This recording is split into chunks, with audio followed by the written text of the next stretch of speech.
Kişkên firotina rojname û kovaran li kolanên Parîsê û bajarên din mezin bisedanin.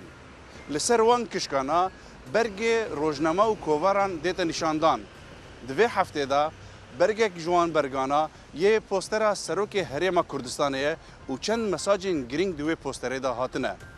Ez û hevkara xwe awara hewramî em ê rûnahî bixine ser pêwendiyên Fransa û Kurdistanê di bernameyeke taybet de. لەم ڕێپۆرتاژە تایبەتەدا لە هەوڵی ئەوە داین کە تیش بخەینە سەر پەیوەندیەکانی نێوان گەلی کورد و فەڕەنسا. ئەو پەیوەندیانە لە ڕابردوو لە کاتی ئێستادا لە چه ئاستێکدان و بە چه ئاستێک دەگەن. سەرۆک بارزانی چ نەخش و ڕۆڵێکی کاریگەری لەسەر ئەو پەیوەندیانە هەیە؟ Ji bo wergirtina bersiva li ser van pirsana û gelek pirsên din em ê serdana Perlemana Fransa rojnameyên Fransî û zanîngeha Parîsê bikin. Her wiha ji aliyî Kurdan de em ê çend bîr û bûçînan derxin pêş îkrana xwe.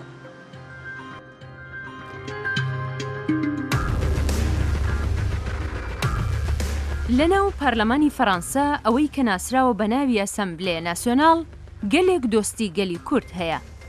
ئەندام پەرلەمان سێرگیۆ کۆرنادۆ نرخاندنی گشتی خۆی لەسەر سەردانەکەی سەرۆک بارزانی و پەیوەندی کورد و فەڕەنسا بەم شێوەیە دەردەبڕێ.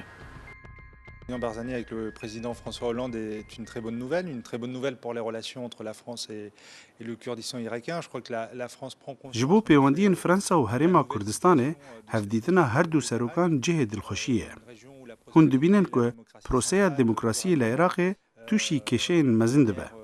Lê heman prose li Herêma Kurdistanê baş birêve diçe. Rewşa mafê mirovan baştir dibe û Herêma Kurdistanê gav bi gav dibe baxçeyekî kesk di biyabanekê de. û ev tişt dihêlek û kompanyayên Fransî biçine Kurdistanê û sermayeguzarî bikin. Bi vî awayî aboriya Herêma Kurdistanê li pêş dikeve. Siyasetmedarên Fransa xurtkirina pêwendiyan bi Herêma Kurdistanê re pêwîst dibînin.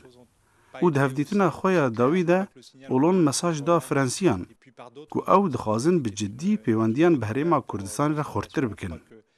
Herêma Kurdistanê numuneyeke baş e di wê navçeyê de.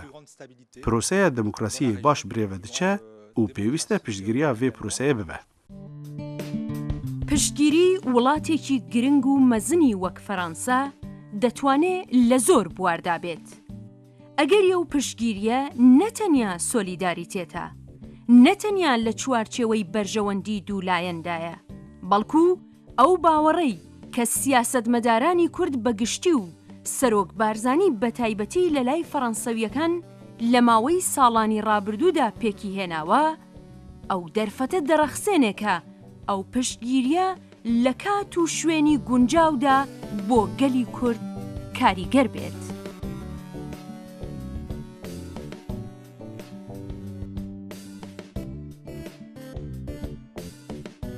ئەگەر ئاوڕێک لە پەیوەندی گەلی کورد و فەڕەنسا لە ڕابردوودا بدەینەوە، دەبینین بە گەلێک قۆناغدا تێپەڕیوە.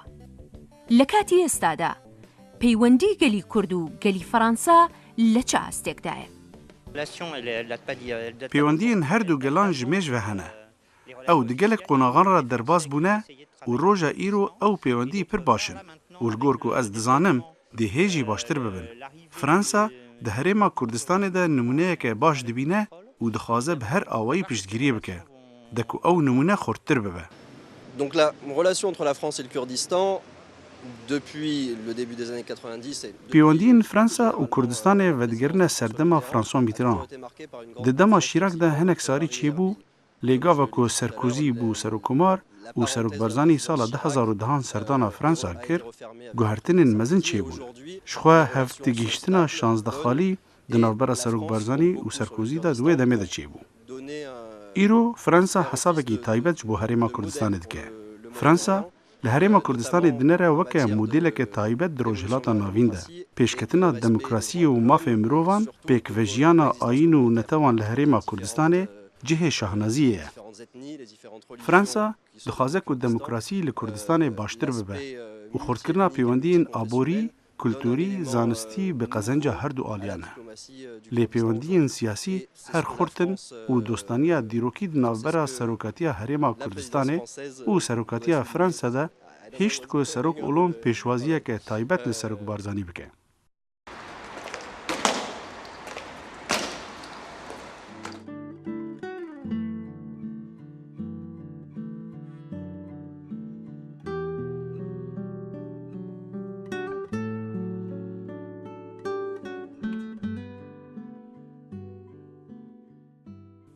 گەلێک جاران کەسایەتی ڕۆڵێکی گرنگی لە پەیوەندی نێوان نەتەوەکاندا هەیە و پەیوەندیەکان بەهۆی کەسایەتیەکانەوە دروست دەبن و پەرەدەستێنن.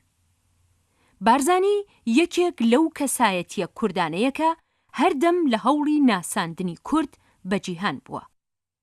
پەیوەندیەکانی هەرێمی کوردستان و فەڕەنسا تا چەندە بۆ ڕۆڵ و کاریگەری سەرۆک بارزانی دەگەڕێنەوە. بەری کو ez bersivate bidim, ez dixwazim tenê bi bîr bînim ku rojhilata navîn navçeyeke tije kêşe ye. Navçeyeke nearam lê Herêma Kurdistanê qet newekû dorûbere xwe ye. Diwarê aborî de, diwarê zanistî û amadekirina kadran de û her wiha jî diwarê damezrandina jêrxanê de gavên mezin avêtine û diavêje. Ji alîkî din ve desêlatdarên Herêma Kurdistanê siyaseteke wisa birêve dibin ku him dost û him jî dijmin rêza wan bigirin. Ev şêweyê birêvebirinê ji vala nehatiye. Hikûmeta Herêma Kurdistanê û bi taybet Serok Mesûd Barzanî bi ezmûna xwe ya dirêj û bi pêwendiyên xwe yên fireh bi kesayetiyên girîng re li seranserî cîhanê û bi taybet bi siyasetmedarên Frensî re û şêweya wî ku van pêwendiyan bixe xizmeta gelê xwe bi rastî jî numune ye. Le président Barzani est le représentant élu du peuple. Barzanî serokekî hilbijartiye ji hêla hemwelatiyên Kurdistana Iraqê ve û ji ber wê jî Fransa pêşwaziya wî dike weke serokekî legîtîm. Rast e statuya Herêma Kurdistanê otonomî ye, lê hema hemû pêdiviyên welatekî serbixwe di Kurdistanê de hene. Ji ber wê jî ne wezîrê karê derve bû yek û pêşwaziya serokê Herêma Kurdistanê kir. Lê Serok Olon bi xwe pêşwazî li Serok Barzanî kir. Wekû em dizanin, Serok Barzanî xwedî ezmûn û zanyariyên berfireh di derbarê navçeya Rojhilata Navîn de û Olon girîng dizanî ku di derbarê qeyrana Sûriya de û riyên çareseriya vê qeyranê de li nerîn û boçînên Serok Barzanî guhdarî bike. Alors d'abord, le président Barzani, par ses attaches familiales, par son histoire personnelle, incarne la légitimité de... Binemalaya Barzanî ji mêj ve naskiriye ku xebatkarên ji bo rêzgarî û azadiya gelê xwe. Serok Barzanî berdewamiya vê tekoşînê ye û tevahiya jiyana xwe terxan kiriye ji bo gelê xwe. Pêwendî avakirine û dost ji Kurdan re peyda kirine. Kesayetiyên wisa û bi vê şêweya xebatê dihêlin ku dorûber rêz û hermetê ji kesayetiya wan re bigirin. Ev kesayetiyên ku şahnaziyê bi gelê xwe dikin, di çavên biyaniyan de jî mestir dibin. Fransa hez dike ku pêwendiyan bi demokratên resen re xort bike. Xortkirina demokrasiyê, wek hevî, pêkvejiyan û mafê kêmnetewan û kêm ayînan li Herêma Kurdistanê bi saya serê Serok Barzanî ye.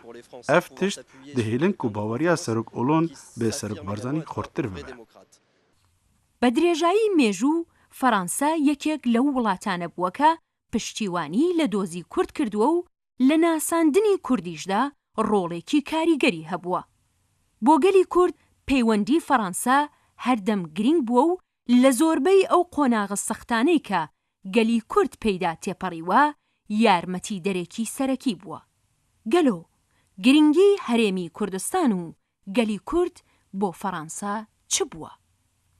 Il y a une importance économique évidente et puis il me semble qu'il y a une importance politique. Duwarê aborî û siyasî de Herêma Kurdistanê giring e, tevî ku Herêma Kurdistanê taybetmendiya xwe jî heye, lê hê jî beşeke ji Iraqê. Berê Fransa nedikarî li Bakurê Mezopotamiya lêkolînên arkeolojî bike wek numune. Iraqê nedihêla. Lê xweşbextane niha ew kar mumkin e.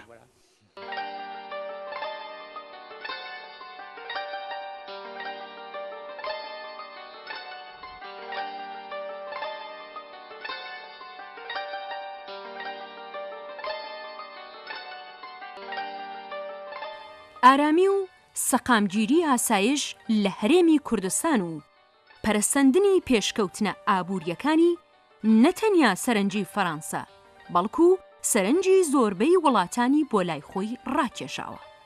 وڵاتانی تازە پێگەیشتوو لە حاڵی پەرەگرتنی ئابووریدا پێویستیان بە پشتیوانی گەلانی خاوەن ئەزموون لە بواری تەکنۆلۆژی ئابووری وەک فەڕەنسا هەیە. Une plus grande implication des entreprises françaises au niveau économique dans le Kurdistan. تشتی گرینگ اوه کو کمپانیایین فرانسی لی کردستان کار خواه برفراد کن و دواره چاندنیه ده واره کشتوکاله ده باشتر دبه. هریما کردستانه دخوازه سوده جی تکنولوژیا نو یا فرانسا دواره چاندنیه ده ورگره و چاندنیه خواه لپیش بخه. دکو نتنه نفت چافکانیه دهاته به. از دبینم که اف سیاست تشتکی زور گرینگه جبو هریما کردستانه و جبو فرانسا جی. سەقامگیرکردنی دموکراسی لە هەرێمێک کە لە ناوچەیەک هەڵکەوت بێ کە ئاڵۆزی و نەبوونی دموکراسی و قبول نەکردنی بیرروڕای جیاواز باڵی بەسەردا کێشا بێ کارێکی ئەستەمە. هەر بۆیە پسپۆڕانی ئەو بوارە لەسەر ئەو بڕوایەن کە ساڵانێکی و دوور و درێژ بۆ سەقامگیری پرۆسەی دموکراسی و بەرەو پێشچوونی پێویستە.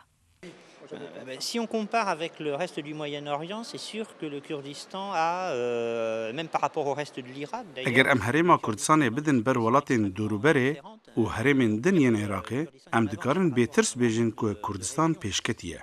لی ری دور و دریجه و سروکاتی هریما کردستان ده همان باوری ده. فرانسا آموزگاری و شیرتان لکردستان ناکه به چه پیوسته بیتا کرن. لی نجمیش و لور کنفرانسک بره و چو ده بن ناوه بر به دموکراسیه و. دوی امجبیر نکن که جبو فرانسا 300 سال پیوست بو که بگه هجه و دموکراسیه که هم دیبینن. لی خوشبختانه پیوست نکه که هریما کردستان ده همان پرسیره در باس به. و دکاره سوده جشاشتی ولات دن ورگره. نتنه سیاست مدار لی دزگهن زانستی، کلتوری و جواکی جی بشداری همان پروسه دبن. گاوه که اف دزگه هفکاریه به دزگهن ولات جهان ردکن و ازمونه به هف دگوهرن او جی بشداری پروسه دموکراسی دبن. از دیسا به دلخوشی ببیرتینم که شاندهن آرکیولوژی فرانسا لکردستان نه و به آزادی کار خود کن. از دوی باوری دمه که دانستاندن زانستی، کلتوری و گشتیاری به جهان را دی آلیکاریا پروسه دموکراسی و گشبونا آبوریا کردستان بکن. پەیوەندیەکانی نێوان فەڕەنسا و کوردستان لە ساڵەکانی ڕابردوودا لە چوارچێوەی سۆلیداریتێت و پشتگیریدا بووە. ئەمڕۆ هەرێمی کوردستان ستاتۆی یاسایی خۆی هەیە. گەلۆ فەڕەنسا تا چ ڕادەیەک ئامادەیە پشتگیری گەلی کورد بکات؟ Je vous ai dit, le gouvernement français a toujours pris la défense du peuple kurde. فرانسا ده همو قوناغان دا پشتگیریا دوزا کرد کریه. لی براستی از نزانم گل فرانسا دی پشتگیریا سرخوبونی جی بکه یا نا. دورده گرینگ ام بزانن که فرانسا بتنا خواه چه گاوان ناویجه.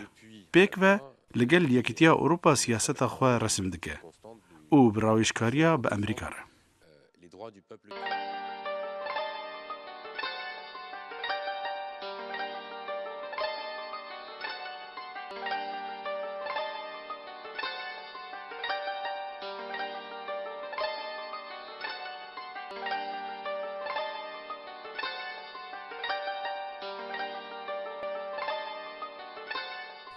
هەردەم فەڕەنسا مەکۆیەک بووە بۆ ئازادی خوازان و سیاسەتمەدارانی گەلی کورد و پەیوەندیەکی گەرم لە نێوان سیاسەتمەدارانی کورد و فەڕەنسەدا هەبووە. سەرۆک بارزانی یەکێک لەو کەسایەتیە دیارانەی کورد بووە کە پەیوەندیەکی پتەوی لەگەڵ سەرۆک کۆمارەکانی فەڕەنسەدا هەبووە. هەردەم سەردانەکانی ڕەنگدانەوەی لە میدیاکاندا هەبووە و ڕەنگدانەوەی ئەو پەیوەندیانە لە میدیاکانیشدا گەلێک گرینگە. Du président Barzani pour rencontrer François Hollande. اف سردان بردوامیا پیوندین باشین هریما کردستانی و فرانسانه. چاپمنیه روناهی دخسته سر برجواندین هفبشین فرانسا و هریما کردستانه و بوچونین سروک بارزانی ده دربار قیران سوریه ده و بتایبت مافی گلی کرد ده پاشروجا سوریه ده. La presse française s'est intéressée à cette visite pour des raisons politiques, parce que le président Barzani... چاپمنیا فرانسی گرانیه که مزن داوی سردانه جبر که هریما کردستانه ده نافچه که نه آرام ده. دوی نافچه ده آشتی و سقمگیری خوا پاراستیه و بویه نمونه آزادی اولی مافی کم نتوان و پررنگی سیاسی و آزادی چاپمنیه.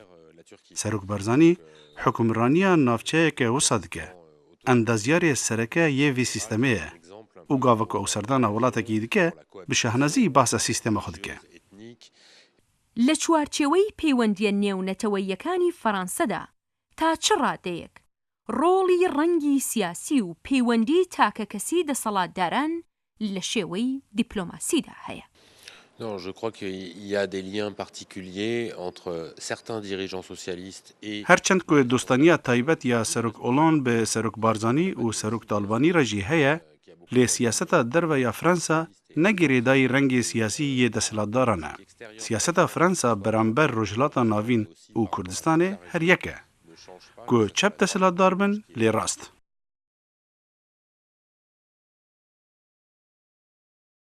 لەسەر پۆستەرê سەرۆکê Herêma Kurdistanê bi zimanê Frensî ev tişt hatibûne nivîsandin.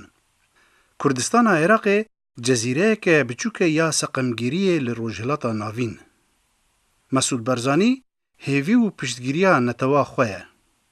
Aramî, demokrasî û aştî nirxên Herêma Kurdistanê ne. پۆستەری سەرۆکی هەرێمی کوردستان مەساژی گرنگ و ڕاستەوخۆ دەدەنە گەلی فەرەنسا. چالاکی لەو شێوەیە تا چەندە گرنگن؟ Je sais pas, j'ai pas encore eu des retours ou des échos de cet affichage par le peuple français. Les gens m'en ont pas من ئەو parlé. پۆستەر نەدیتنە و divê pirsêda me raya giştî nepîvaye. Encamên çalakiyên wisa zû diyar nabin û ji bo ku ew karîgeriyê li raya giştiya Frensî bikin, ev tenê têrê nake. Pêwîst e çalakiyên kulturî hebin. Wêje, mûzîk, cilûberg û xwarinên Kurdî bi Frensiyan bidine nasîn. Pêwîst e tiştê hevbeş bêne damezrandin.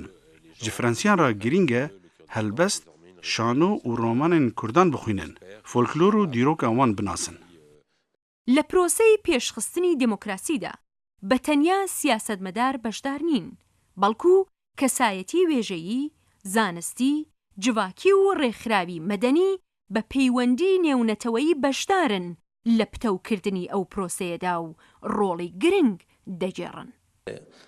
بڕاستی دیارە بوومە وێرە دیارە و سەرۆک بارزانî ڕۆڵێکی پڕ گرنگی هەی لایەت یانژی لایەت حکوومەتێت فەرەنسا چونکو ئەvە جارە دوێیە پێشوازی لە تێتەکردنێ لە ماوەی سێ ساڵادا ساڵە 2010 مەها 6 ساڵە 2013 مەها 6 بەس vê carê دیارە سەرۆکê فەرەنسا هۆڵاند پڕ حەست کرد بزانî دیارە چەند پرسیارێک هەبوو چونکو دزانیتن کە جەنابی سەرۆک بارزانî ڕۆڵێکی پڕ گرنگی هەی سەر ئاستێ چ منطقه یان کوردستان و عێراق یان کوردستانی بگشتی یان جی دەوڵاتی شەرق الأوسط ji ber hindê Fransa baweriyeke pir ya giringa hey şexsê cenabê Serok Barzanî wa gelek hez kir bizanin ka ev peywendiye pitir quwet lê bihên ji ku ev 2010 ya berdewam bû ya heta niho û diyara Fransa حکومت فرانسه یان تایبەت جناب فرانسا هۆڵاند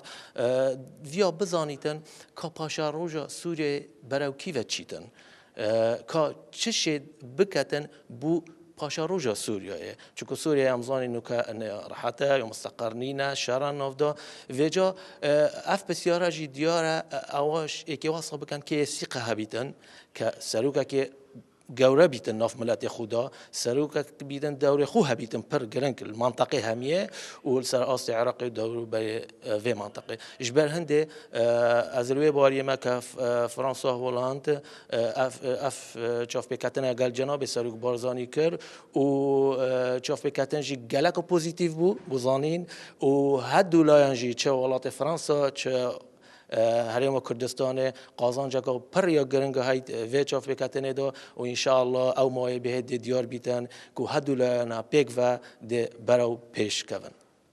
فرنسي بطبيعة حكومتها فرنسي يا راستي ويا چپي پشتياته گوهرين بار نزيك سهت كان باردوخ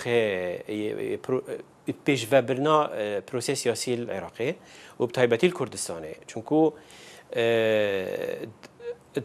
اتلاهين اكيدا كو بو ديار بو كو كردستان نبس شت خو بريفا بد اكو خو بريفا بد بلكو تشين ببنا نمونه بو كاس يلك دي ویژه لوی زاویه باز سر گرینگی رول سروک بارزانی تذکرن گرنگیا رول سرک بارزانی سر آسته عراق دیار بو درست کردن حکمت عراق پشتی هالبجارتناک و هفت ما بترجمان نشون ویکیون تا مبادره هولیره هاتی یا اربیله هاتی همی لکستنو حکمت داوازان اوه یادوی گرنگیا سرک بارزانی وک سرکرده که کرد گوتشت کرده نزیکی اکت تایبتی او بارودو خی امل رجالاتنا وین تراد بورین نه تشتكي كيما فيجوال فيري سكرده ديار بن راسي سكرده جي مال فيري بس كم دريجبونا سر خطكي نقول بين سر رأي درس كرنا ثقة الناف خلقي خدا والناف ناف دجمنت خوش دا چونكو راسي رول سرک بردانی امریکا نه بس رول هي ناف خلقی خوده بلکو دجمنتوی جی احترام هوید گیرن سروی اواتی. سپاس پیوندی نیان هرما کردستان فرانسه پیوندی که زور میجه سال 600 دست بید کرد بس اورو چوت بواره که دیگه او بواره دیپلماسی که سروک فرانسه هلند 29 هیواشش پیشوازی سرک بارزانی کرد و کو سروک دولتی که اوی کوبنوی دا چندین جارا سروک فرانسه هلند با گوت سروک بارزانی که هم خازم پیوندی نیوان دولانه بید نیوان هرما کردستان و نیوان فرانسه که واش با کردستان دستکتی گلک مزنه تایبتی رول جناب سروک هرما کردستان بوده هو که اورو ولات دنیای بشوی که فرمی پیشوازی لسروک هرما کردستان بکن. هرما کردستان پیوندین خو هم به ولات مزن ین روجهلات و هم جی بین روج آوار خورتر دکه. دهندر 8 سالین سروکاتی هرما کردستان ده سروک بارزانی 7 جاران به سروک امریکا را جویایه. و سردان سروک بارزانی بو روسیا دکوه همان چارچوبه. سیاست زلال و آشکره یا سروک بارزانی وکه سروک کی هلبجارتی جهیلا گل خوه و پشتگیریا گل کرد جوی سیاستی را هشتیه که سروکین ولاتین جهان ریزاوی بگرن. سەقامگیری ئاشتی و ئارامی لە هەرێمی کوردستان پێشکەوتنە ئابوووریەکانی فەڕەنسا هەندەدا کە پشتیوانی لەو دەستکەوتانە بکات و کۆمپانیا فەڕەنسەوی و نێونەتەوەیەکان هان بدا کە ڕوو لە کوردستان بکات. پەیوەندیە کۆن و دێرین و کاریگەرەکانی سەرۆک بارزانی لەگەڵ سیاسەتمەدار و کەسایەتیە فەڕەنسەویەکان ئەو بڕوا و متمانەیەی لە لای فرانسوا هۆلەند دروست کردووە کە داوای ڕاوێژ لە سەرۆکی هەرێم سەبارەت بە ڕووداوەکانی ڕۆژهەڵاتی ناوەڕاست و سووریا بکات و بە فەرمی داوای پەیوەندی دووقۆڵی لێ بکات و لە ئاستی سەرۆک کۆمارێکدا پێشوازی لە بەڕێز مەسعود بارزانی سەرۆکی هەرێمی کوردستان بکات. پەیوەندیên gelê Kurdistanê û gelê Fransa ji asta solîdarîtet û piştgirî derdikeve ber bi asta berjewendiyên hevbeş de duwarê aborî, kulturî, civakî û siyasî da. Dabeşkirina posteran li ser cada û kolanê Parîsê û bajarên din Fransa dikare bi karekî baş rabe, lê tenê têrê nake. Divê projeyên mezin yên kulturiyê hevbeş û civakî û siyasî di navbera gelê Fransa û gelê Kurdistanê de cêbicê bibin, de ji bo ku ev pêwendî kûrtir bibin.